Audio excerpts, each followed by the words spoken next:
Hello, everyone, and welcome to the SKC Web IH webinar learning series.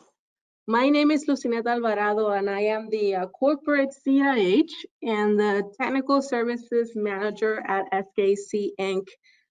What we'll discuss today is a topic that you see nowadays, even in your sleep. Is a topic that is causing a lot of stress, not only in the workplace, but also in our personal lives. It is the COVID-19, SARS-CoV-2, or coronavirus.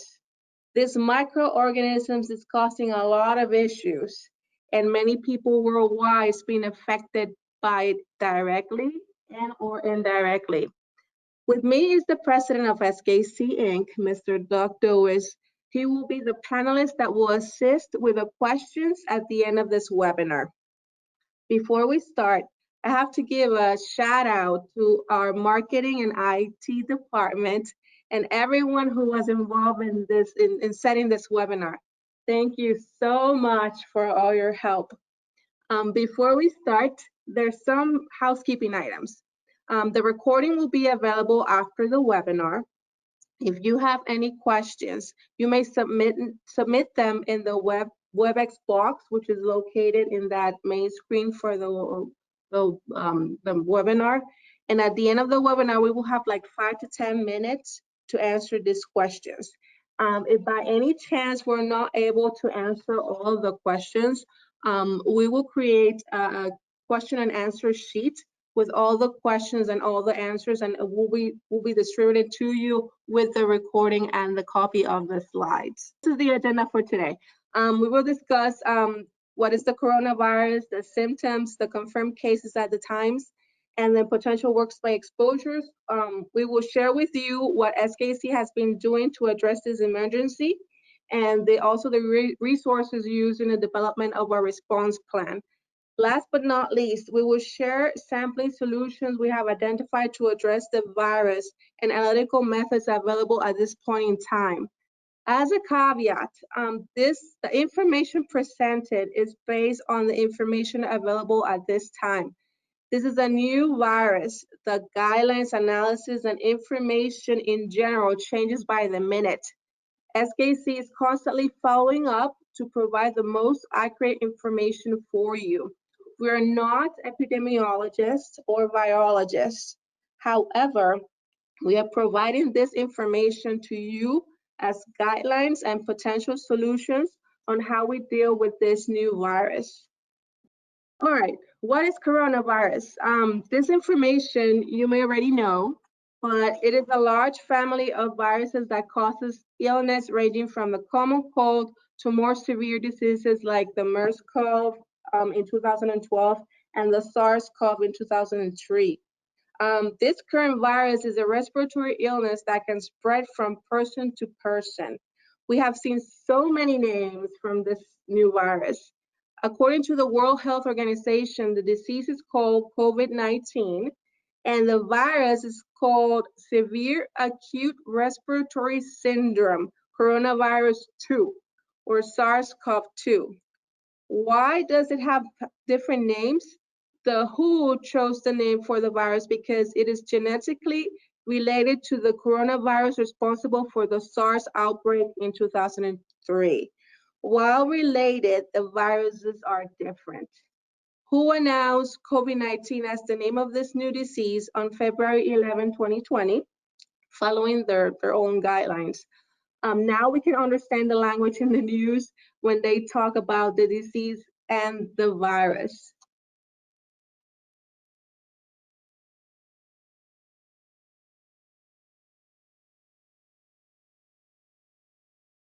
COVID-19 is the talk of the day on the news and social media. The total number of cases and recommendations on how to protect yourself changes by the minute. The world is affected by this, and many people question what will be the outcome of this situation from a health, social, and economic standpoint. On March 11, 2020, the WHO publicly characterized COVID-19 as a pandemic. Today is April 13th. We have been dealing with this situation for a little more than a month now. Wow, time flies, don't you think? As you may know, the main symptoms ranges from a mild to severe respiratory illness with fever, cough, and shortness of breath. Some people infected with the virus have reported non-respiratory symptoms. Other people referred to as asymptomatic cases have experienced no symptoms at all. As I mentioned earlier, since this is a new virus, the information changes by the minute. So it is very important to stay tuned to the national and local news, as well as entities such as CDC, the WHO, etc. This is a very good map from Johns Hopkins University showing the total cases confirmed, the total deaths, and total recovered. The numbers are updated frequently, especially now that more tests are available. It is all over the world now. Fortunately, there continue to be a significant number of recoveries. We hope that this gets better soon. All right, from an occupational standpoint, these are the industries that have a high potential risk of exposure.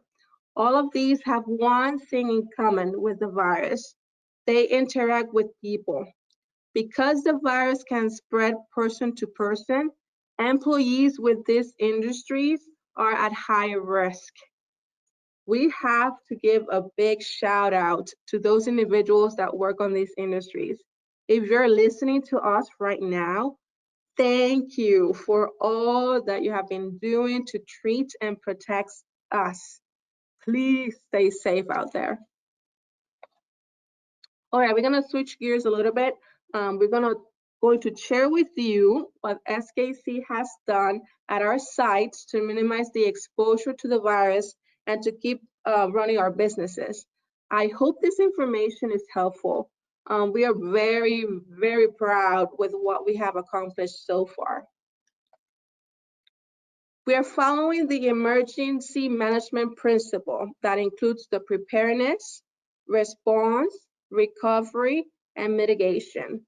Since the event has evolved so quickly, the plan was developed while doing and continues to be improved.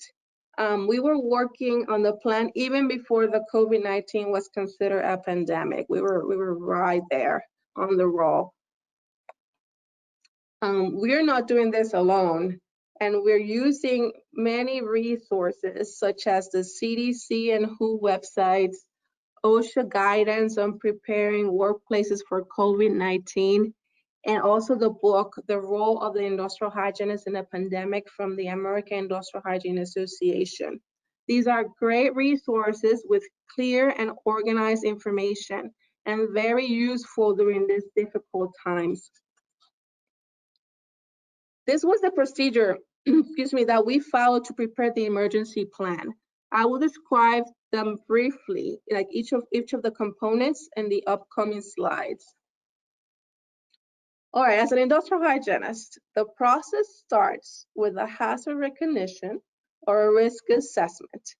Among the questions that we asked were like how it spread, what are the symptoms, what is the type of industry that we're in, and what tasks are performing our site. OSHA, in the guidance that I've referenced earlier in the previous slides, classify the risk based on some criteria.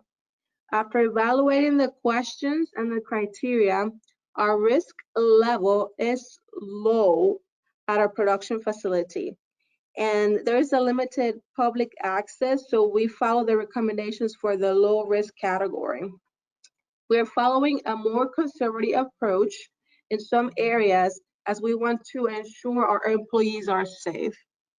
Fortunately, we are classified as an essential service and allowed to stay open to help our customers during this time. So we're very lucky.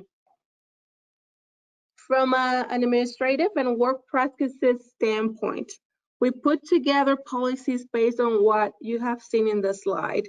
We created 2 teams for our production and operations staff, identified as purple and green, which are our company colors. These two teams alternate production days and times. We have as many employees as possible working from home at this point.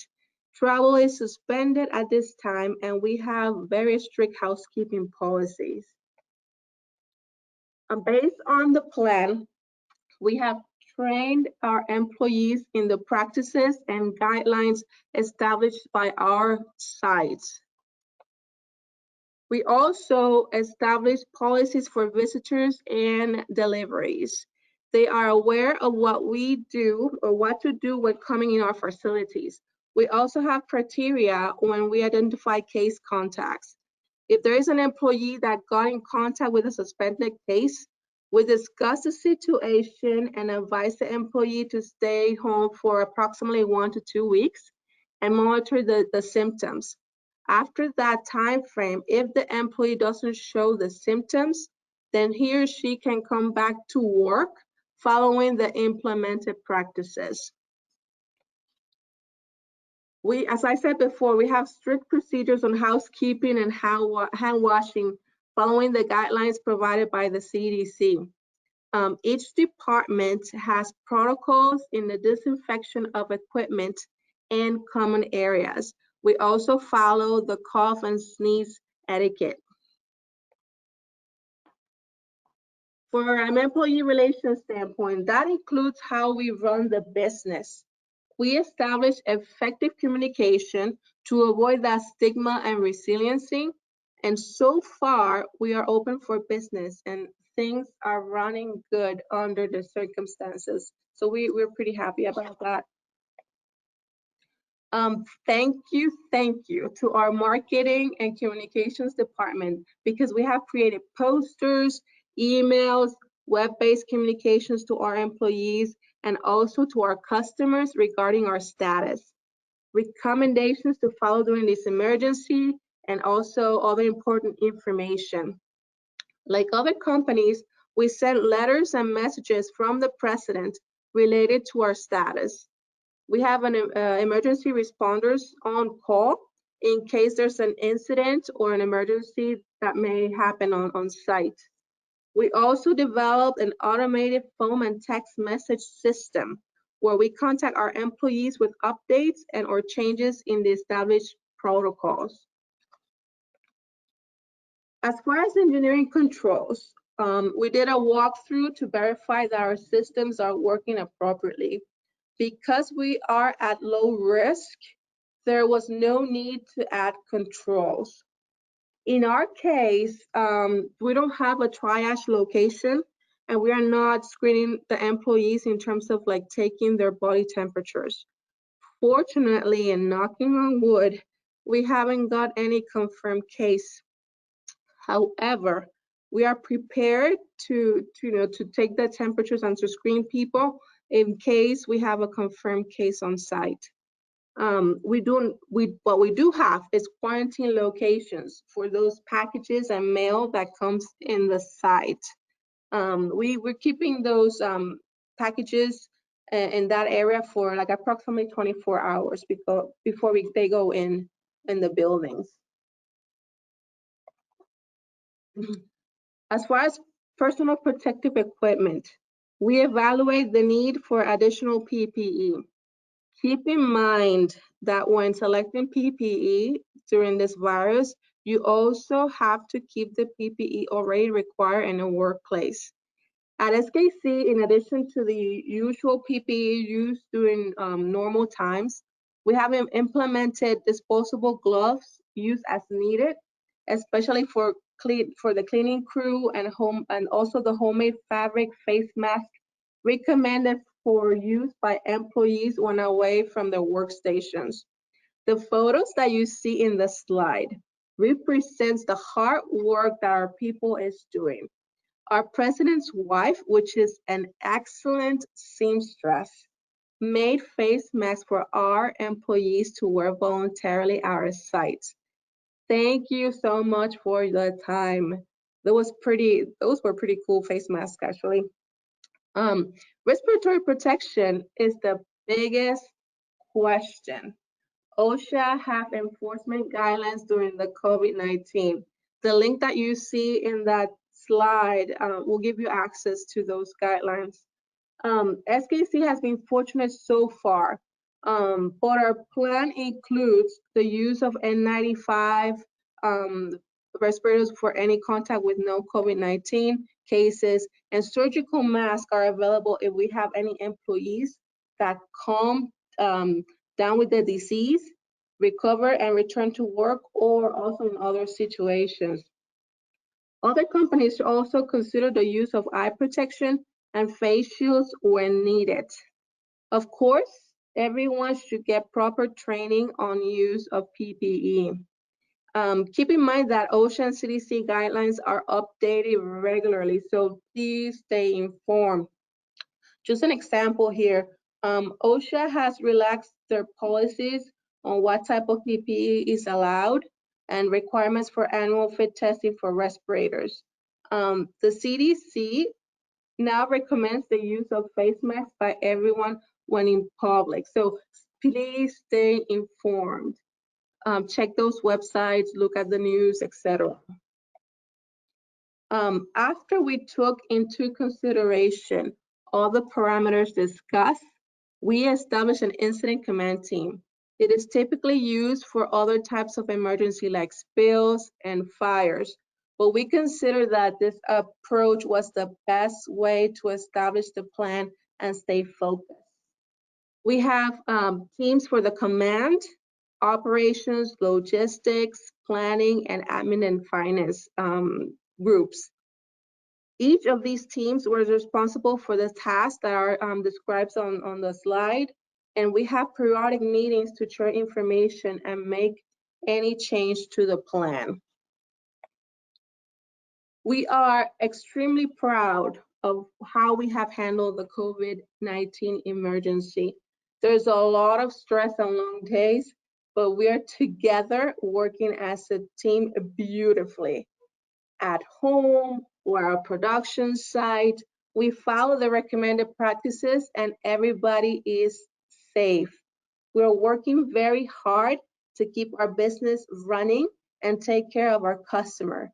It is about science serving people. We are stronger every day. We are SKC strong. All right, now we're gonna talk about area sampling solutions. We're gonna switch gears again here. SARS-CoV-2 that causes COVID-19 is a new virus with many unanswered questions.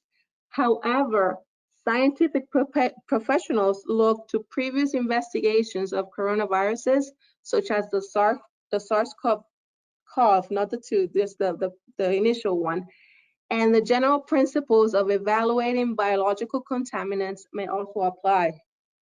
What you will see in the upcoming slides are the background of what is a virus, the modes of transmissions, equipment, and media that we have identified that can help evaluate viruses. Our purpose today is to provide a brief summary of the work that has been done to progress the science in this area. This is a fast-changing situation, and we are all overwhelmed with the new information. We are dealing with new vocabulary in general and at work, from social distancing to how to detect the virus from an analytical standpoint.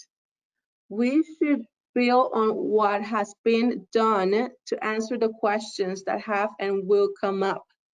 This is new to all of us. With a new mindset and using our expertise, we can defeat this virus. All right, so a little bit of a microbiology 101 here. We need to, first to accomplish the goal, we need to understand what is this type of microorganism. Viruses, some people refer to them as the invisible foe.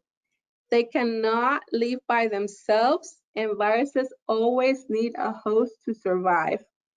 These microscopic organisms are they're everywhere, and they can cause so much trouble in our daily lives.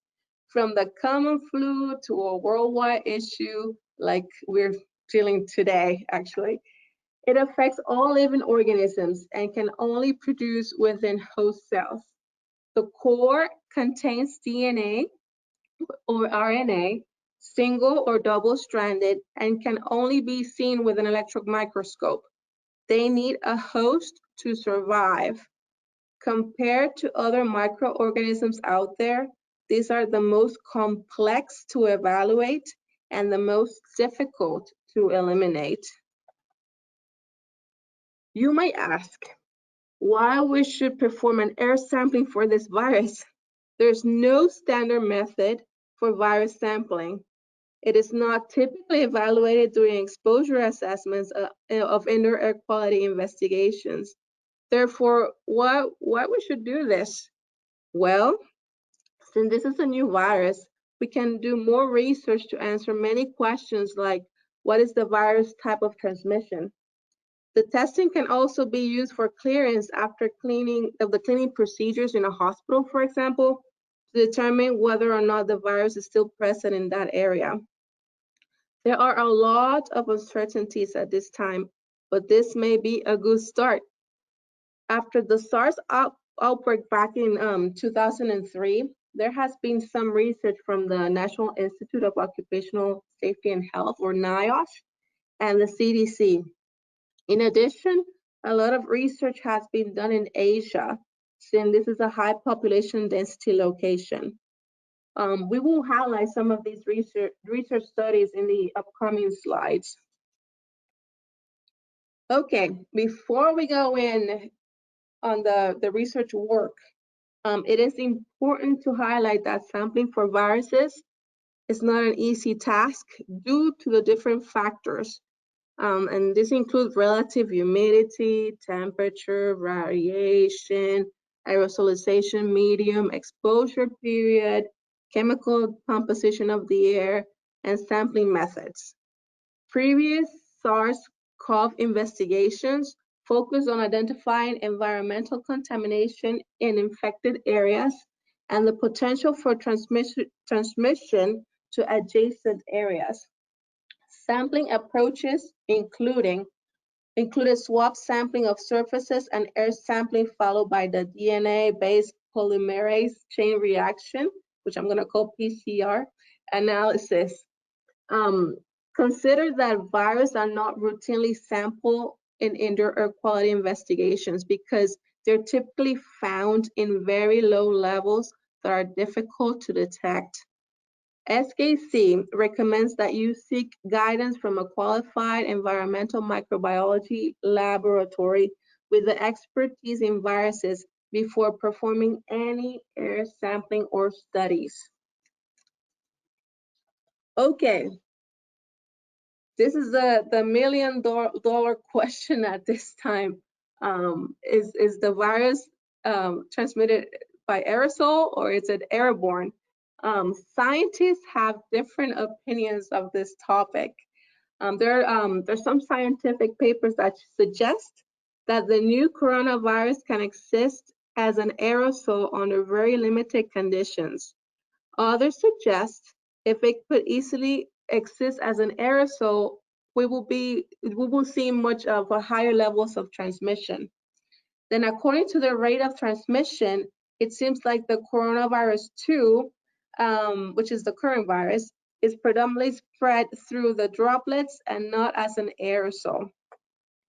Unfortunately, there's not a final conclusion as to whether or not the coronavirus 2 is an aerosol. What we can do as scientists is to continue the research and collect data at this point.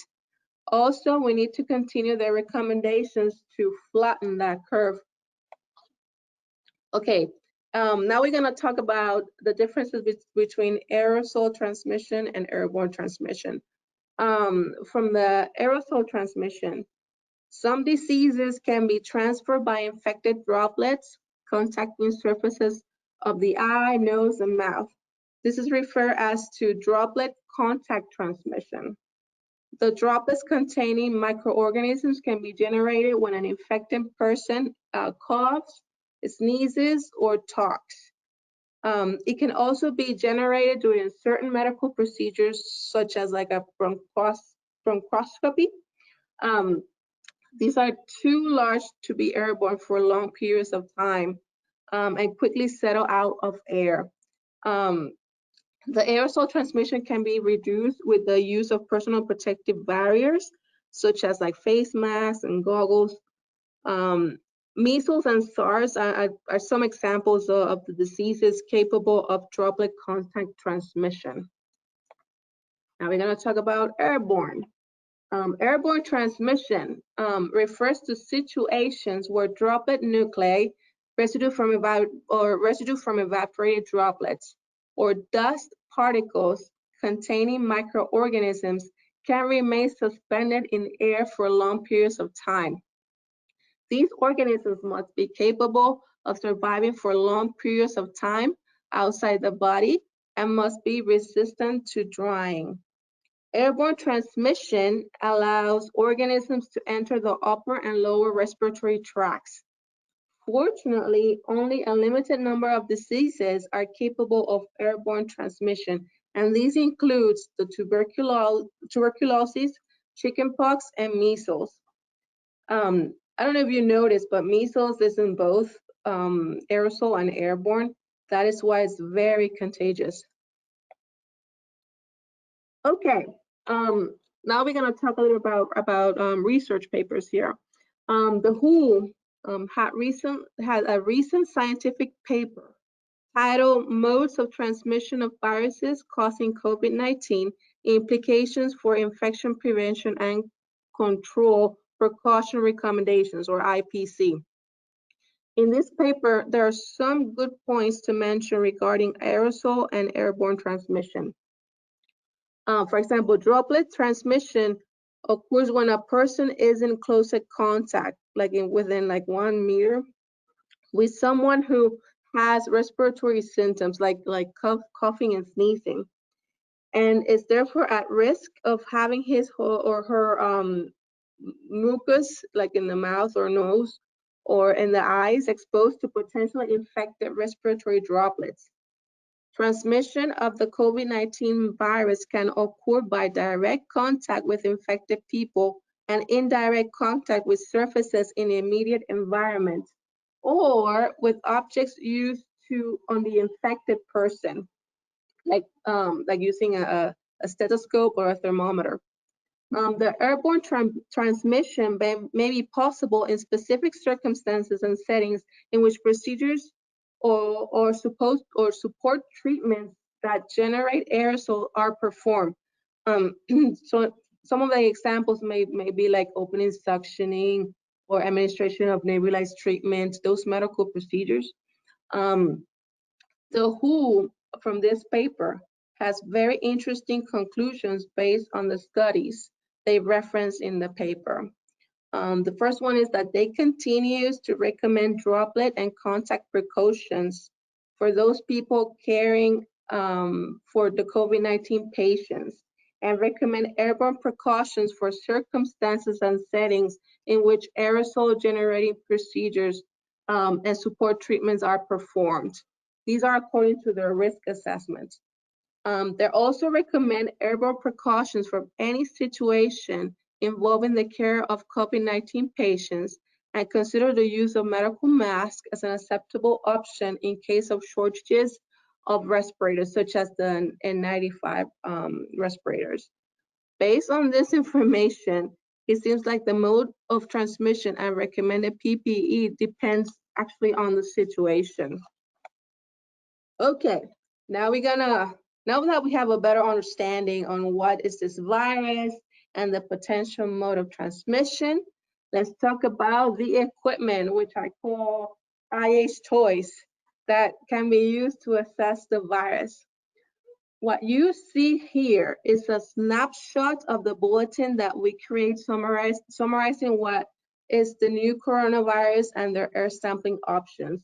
And actually, you can download this bulletin. There's a section on the main screen of the webinar here that says handouts. That's where you can download the bulletin. It is also available on our website. And the link is in the slide as well, so you can download in the different areas. The order that the samplers will be presented is different from how they're presented here, but I mean, we're gonna discuss each of them. The first one, it's what we call the biosampler. It's a collection method. It looks like an impinger, but it's not an impinger. The particle collection is achieved by drawing the aerosol through the 3 nozzles directed at an angle toward the inner sampler wall. Instead of making bubbles, the liquid swirls here. So it has 3 nozzles instead of 1. The collection liquid swirls upward on the inner surface and removes the collected particles. You may use a non-evaporating collection liquid that have a higher viscosity than water, such as the vial trap mineral oil. However, and this is important to consider, you may need to check with the lab since it may not be suitable for PCR analysis, that use of the vial trap. You may need sterile water for viral collection. And this is how the biosampler looks like. The biosampler needs a pump capable of sonic flow. What that means is under sonic flow conditions is that the sonic velocity is reached at about 0.5 atm, which is like 15 inches of mercury, pressure drop across the orifice. Further increasing the pressure drop won't change the flow. In case of the biosampler, its nozzles limit flow through it at a nominal like 12.5 liters per minute. The nozzles of the biosampler defines that flow. That's why it's causing that swirl movement. As long as the pump can create and maintain that 0.5 atm pressure drop across given orifice, the air will move through this orifice and it's at the speed of sound. That's what it's called sonic velocity. And the pump that we have that have those sonic velocity capabilities is called the BioLite, which is in this slide. Okay. All right, this is a chart from a paper from the Environmental Science and Processes and Impacts, which titles the evaluation criteria for bioaerosol samplers. This is a paper that they did, and they evaluated like different types of samplers for bioaerosol sampling. This chart shows the 29 samplers that they tested and their respective sampling efficiency. Based on the data, the biosampler is one of the samplers with a high collection efficiency. Many researchers have used the biosampler as comparison with other samplers. Their data suggests that the biosampler is the gold standard related to bioaerosol sampling, and that you will see the link in that slide if you would like to look at the whole paper. Okay, we're going to discuss the pros and cons for the use of the biosampler. The pros include the glass construction makes it easier for cleaning and sterilizing and reuse. It's a high flow rate. Also, the 3 tangential nozzles eject particles at an angle to the inner wall, reducing that particle to bounce, and it preserves the microorganism integrity. The swirling liquid collection method minimizes the reaerosolization and gently entrains bioaerosols to preserve viability. And when we use the biotrap, the collection efficiency stays constant over an 8-hour sampling period. So you don't need to worry about potentially the liquid being evaporated if you use the biotrap. The cons, you need a specific sampling pump with sonic technology, such as the BioLite that I mentioned. And it's not ideal for personal sampling due to the size of the sonic pump. I mean, this pump is big. It's typically used like for areas, area sampling. Okay, we're gonna talk about another type of sampler. This is the 0.3 micron 37 millimeter PTF filter preloaded cassette. These were the same filters that were available for the SARS outbreak back in 2002, 2003, that occurred in Canada. The pore size on these filters are based on particles in water and not on air. That is why they are very good to use for virus sampling. It is estimated at 99.9% collection efficiency for viruses. According to the American Society of Microbiology on a 2008 paper titled Methods for Sampling Airborne Viruses, it states that this type of filter, the PTF filter, appear to be the best option for long-term sampling of 10 to 900 nanometer diameter virus-laden particles. As far as the air sampling, the flow rate and the sampling time are depending on the total volume that you want to achieve in the sample. Keep in mind about the pump and filter.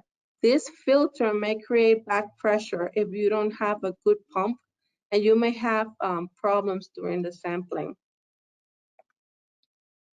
This is a paper from the National University of Singapore, then the NUS, and Duke University Medical School. And the paper is titled Viral Sampling in Clinical Settings, a promising non-invasive approach for detecting respiratory viruses. In their conclusions, which are highlighted here, they stated that this type of sampler has potential as a non-invasive method for novel respiratory virus detection in clinical settings. And that's the link that you can access the whole paper. Of course, this sampler has its pros and its cons. The pros includes, this is an easy sampler to use for sampling. It's a small sampling pump with a small cassette. It's pretty much like doing a typical earth sampling. There are stable up to elevated temperatures, like up to like 500 degrees Fahrenheit or 260 degrees Celsius. They are hydrophobic. That is why they're good for this type of sampling. The cons include what I just mentioned regarding the back pressure. Make sure you have a good pump and set the flow rate so that you will not have a fault in the pump. Because of this potential back pressure, it can cause a limited sample volume. A good thing also is like if you like to get the filters and assemble the cassette, you need to make sure that you don't leave leaks or the cassette is too tight, because it can cause either a leakage or too much back pressure. Fortunately, there are preloaded cassettes and you don't need to worry about the assembly. These are like ready to go for sampling. Okay, the button sampler is another alternative that is characterized by inhalable size bioaerosols. It provides collection of inhalable particles, including bacterial and fungal spores, for viable and non-viable analysis. With the use of this gelatin filter, it provides a maximum survivability and superior collection of inhalable sized bioaerosols with a 93% collection efficiency. The sampling rate is 4 liters per minute, and the sampling period is short, so it's a maximum of 30 minutes. This is a paper from the Annals of Occupational Hygiene in 2007 that tested the physical collection efficiency of commercially available filters for collecting airborne bacteria, viruses, and other particles in the 10 to the 900 nanometer size range. One of the collection samplers used was the button sampler with the gelatin filter. And according to their results, This sampler showed a collection efficiency of greater than 93% for all of the test particles. So those are highlighted in the slide here, and the link is there as well. Okay, the pros and cons for this sampler. The pros includes that improves collection characteristics of inhalable particles, less than 100 micrometers aerodynamic diameter, and equal distribution of particles. The main issue that you may encounter by using this sampling media is that gelatin filters can easily dry out. So that's the main con here. They cannot be used for longer sampling periods just because of it. That's why we recommend like a maximum sampling time of 30 minutes. Okay, although not available from SKC, this is worth to mention. This is a sampler that was developed by NIOSH. The NIOSH sampler is unique in that it sizes fractionates bioaerosols and collects them in disposable centrifuge tubes, facilitating direct processing of samples. As air is drawn into an inlet at 3.5 liters per minute, the first stage, which is this part here, particles that are greater than 4 micrometers are collected into a 15 milliliter centrifuge tube. In the second stage, which is the one shown right here, 1 to 4 micrometers are collected into a 1.5 milliliters microcentrifuge tube. And particles that are less than 1 micrometer are collected into a 37 millimeters PTFE filter, which is this part right here of the sampler. NIOSH used the SKC biosampler, excuse me, as a comparison. In the published paper, they said that their sampler surpasses the reported viable recovery rates of most commercial samplers except the SKC biosampler. The NIOSH sampler seems to be lightweight and easier to handle, but it's not commercially available at this time. This sampler has been used mainly for research.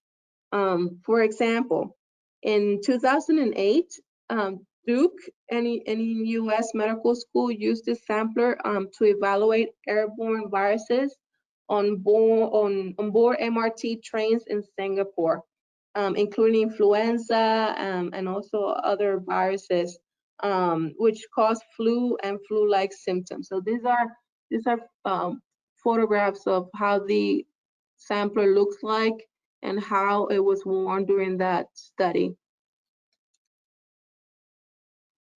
Okay, now that we talked about the samplers available, let's talk a little bit about the analytical methods. The American Conference of Governmental Industrial Hygienists, or ACGIH, they report that air sampling for viruses is not routinely done. There are no specific methods from NIOSH or OSHA or other entities that we are aware that we are aware of or can be used. In addition, there are no exposure limits available at this time for viruses, especially for COVID-19 or the respective virus, the coronavirus 2. However, for viruses, since it only has that DNA or RNA strand or double strand, can be detected using real-time reverse transcriptase polymerase chain reaction, which I'm going to call RT-PCR. That was a long name. Or quantitative PCR, a culture, and DNA analysis. According to studies, the capture efficiency or total physical efficiency is based on the rate of recovery or different particle sizes, and is measured with methods independent of the integrity of the viruses, while the efficiency of viral recovery is, in most studies, an indicator of the remaining integrity and infectivity of the sample viruses. There are research papers out there that have identified equipment that can be used for analysis, and that's just a list of it in the slides. Most of them, they're PCR based. So basically, if you have PCR capabilities and similar equipment, you may be able to detect the SARS-CoV-2. The illustration that you see in this slide is a genomic organization of different viruses, including this new coronavirus. Actually, this picture was taken from a paper from the U.S. National Library of Medicine, National Institute of Health, titled Coronavirus, an overview of their replication and pathogenesis. So that's the link for your references. As I said before, I'm not a virologist by any means, but this is to show you how experts look at those viruses. These are some of the snapshots of some of the papers, in addition to the ones mentioned previously, that are available related to the collection of bioaerosols, in this case, for viruses. These are done during the SARS and the other epidemics that have been happening over the past 10 years or so. Many of these studies stated that the media that SKC offers have shown to be adequate for the aerosolized virus sampling. Of course, there are limitations for the sampling media, equipment, the virus characteristics, and environmental conditions. It is a matter of selecting the appropriate sampler or method depending on the scope and what would you like to achieve. Also, more research is needed. This is a great opportunity for all of us as health and safety scientists to gather more data and help flatten the curve so our lives can get back to what was before. All right, so SKC hopes that the information of this webinar, sorry about that, was beneficial for you. Doug and I will now take care of the questions. We're gonna try our best to answer them we have like 10 minutes now or so. If we cannot take all the questions at this time, as I said before, we're gonna create a sheet with all the questions with the answers. So Doug, are you there?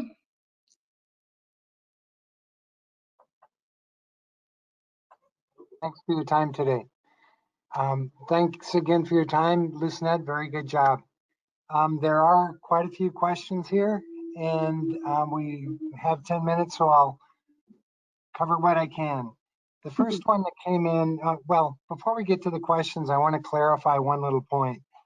There was a slide, a mention of the difference between aerosol and airborne transmission.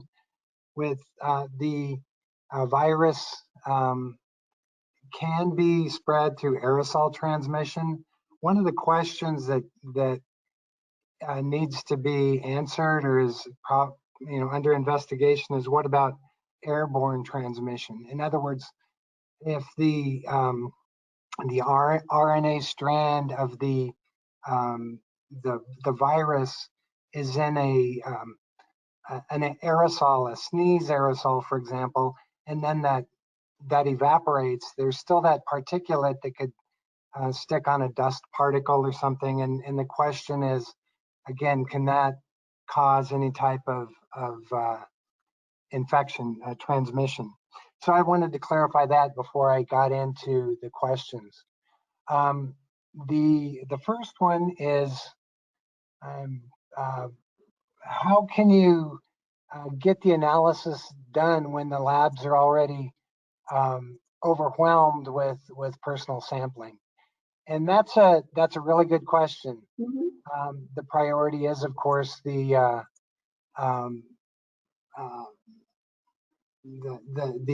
patient studies, the biological sampling, and air sampling would probably take a back seat to that.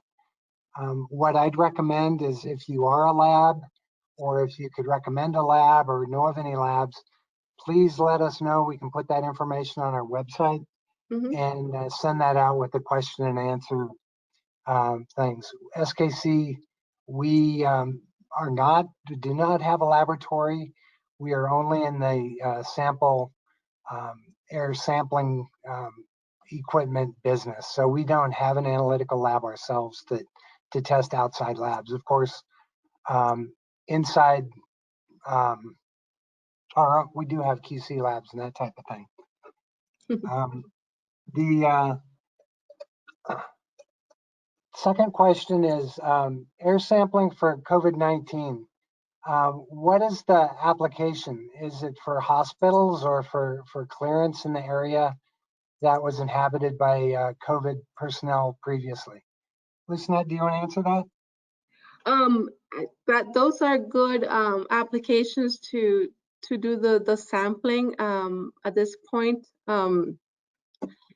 Yes, as I mentioned in the previous slides, if there's like, if you have a place when you have like cases, like confirmed cases of coronaviruses, and you did this massive cleanup, if you want to make sure that that virus is out of that place, you can do the sampling. Yeah, I don't know if you would like to add more to that, Doug. Yeah, I mean, a lot of this is, there's no method for this. For a lot of chemicals, for example, hydrogen sulfide, to use a certain method and there's a certain exposure limit. There are no standard methods for sampling for this virus or for viruses in general. There's also, and one of the questions was, I'll just jump ahead and answer that. There's also no exposure limit. So it should be treated as, a lot of the nanoparticles that, because of the risk, no exposure is acceptable. So again, we're doing this webinar to tell you, to explain some of the work that's been done in the past with our equipment to promote the science. There are applications for example, clearance testing. Our biosampler, for example, was used in different areas, and it has shown in Singapore and in China that to show that you can collect viruses in general in hospital areas. So again, we're just talking about the science here, and there's no specific method. So one of the next question is, early on, we listed solid and wastewater workers as at higher risk, but OSHA has earlier said that they're at no greater risk and no extra PPE was needed. Has that guidance changed? And my comment on that is that and Lucinette, feel free to add to that, is that things are changing daily. And so keep up with the latest OSHA recommendations and OSHA guidance. Yes, just to add a little bit, in the website, in OSHA's website, they just always keep changing, not changing, but providing guidelines on those specific type of standards or regulations that may affect or may be affected by this situation. So just look at it, and they have like a hotline that you can call if you have questions. Very good. One other question here is, what do we tell employees about decontamination of the homemade face masks? Yeah, that's a very good question. There's a lot of different options out there, and actually, we internally here we're trying to test them. We can put more details in that Q&A sheet that we'll provide, but it depends on the situation. And yeah, there's what I can say is, whatever you guys decide to do, just make sure to address the employees on first, if they're gonna do it, how they're gonna do it, and also the chemicals or whatever substances that they will use to disinfect. Because what we don't want to cause is whenever they're doing it, if they put it back on, they'll be exposed to whatever they use to clean the face mask. So as I said, we can put a more detailed answer to that question, but overall, that's my main, that's my highlight for this question. So Doug, if you want to add. Yeah, just in general, just there should be, minimal exposure. We do recommend that the employees wash their masks daily in soap and water and dry them in a hot dryer, and iron them. They can microwave them if there's no piece of wire in the mask. We have about 2 minutes left.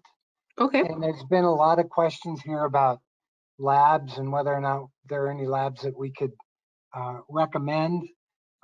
We'll be happy to put the names of labs on our list, on our website.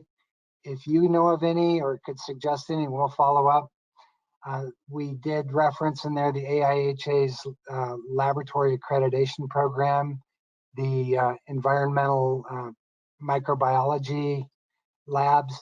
They would need to be certified in PCR analysis in order to do this type of analysis. Yes. And last question here, I guess, is our equipment would give you a quantitative number. It's not qualitative. It's not like a colorimetric tube or something. It would give you a number, but the environment changes, and you're looking at very low levels. So it's a comparison normally of clean or not clean. Lucinette, any final words? No, I just want to say thank you everybody for your time. I hope that this information helps you during this difficult times. Please, everybody, follow the recommendations from the CDC, the WHO, your employer. If you have any questions or comments, that's our email. You may send us a message there. As I said, we'll get back to you with a copy of the presentation, the recording. You have the handouts for that bulletin of the samplers. So just stay strong as we do here in SKC. We're keeping strong, and we're gonna go through this. And thank you very much. Please All right, email thank us you, if you have any everyone. questions. Okay, bye. Bye.